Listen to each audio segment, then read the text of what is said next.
Hello everyone, welcome to our channel Shubham Puja blog. তো আজকে আমাদের চ্যানেলে 1K সাবস্ক্রাইবার কমপ্লিট হয়েছে, তার সেটা তোমাদের দেখাচ্ছি। তো দেখতেই পাচ্ছ গাইস, 1K সাবস্ক্রাইবার আমাদের কমপ্লিট হয়ে গেছে। তো তার জন্য আজকে একটা সেলিব্রেশন হবে, ঠিক আছে? হ্যাঁ, রাতের বেলা একটা স্পেশাল কিছু হবে, সেটা তোমাদের সাথে শেয়ার করব কি কি হচ্ছে না হচ্ছে। তো তোমরা এই ব্লগটা কন্টিনিউ দেখতে থাকো। তো গাইস, তোমরা তো জানোই আজকে আমাদের একটা খুশির দিন, মানে আজকে আমাদের চ্যানেলে 1K কমপ্লিট হয়ে গেছে সাবস্ক্রাইবার।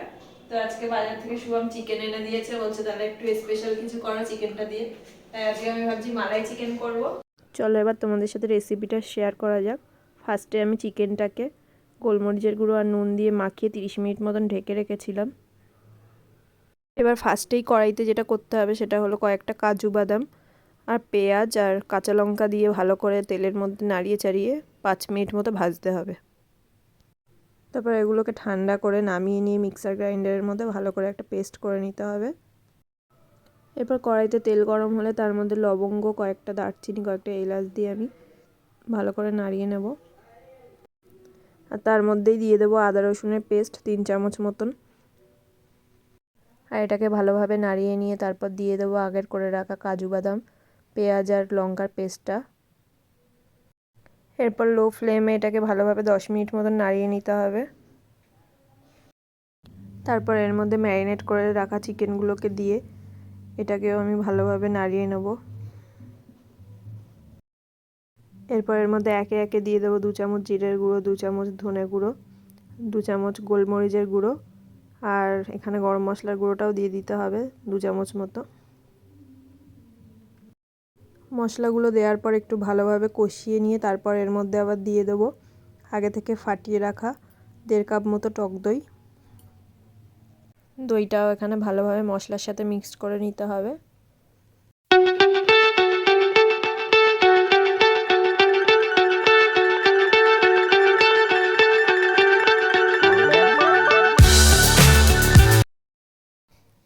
আর এর মধ্যে আমি দিয়ে দেবো 1 চামচ মতো চিনি, কারণ মালাই চিকেনটা একটু মিষ্টি না হলে ভালো লাগে না। আর এই সময়টা তোমরা একটু টেস্ট করে দেখে নিতে পারো, যদি নুন লাগে এখন দিয়ে দিতে পারো। এরপর এটাতে 1 কাপ মতো জল ঢেলে দিয়ে আমি এটাকে চাপা দিয়ে 20 মিনিট মতন লো ফ্লেমে রেখে দেবো। এরপর আমি চাপা খুলে নিয়ে এর মধ্যে দিয়ে দেবো 4 চামচ মতো ফ্রেশ ক্রিম।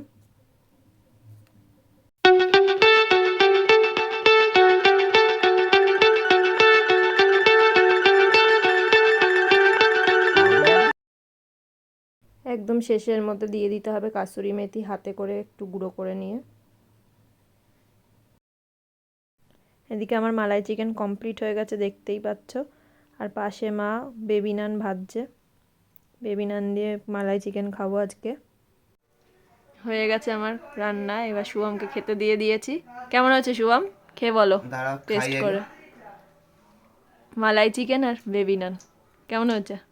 মালাই চিকেন, তাই তো? হ্যাঁ, দারুণ হয়েছে। তাই? সত্যি তো? পুরো 1K সেলিব্রেশনটা আজকে পুরো জমে, পুরো ক্ষীর ঠান্ডার মধ্যে মালাই 1K-র চিকেন জন্য প্লাস মালাই হচ্ছে বেবি চিকেন আর নান, বেবি নান।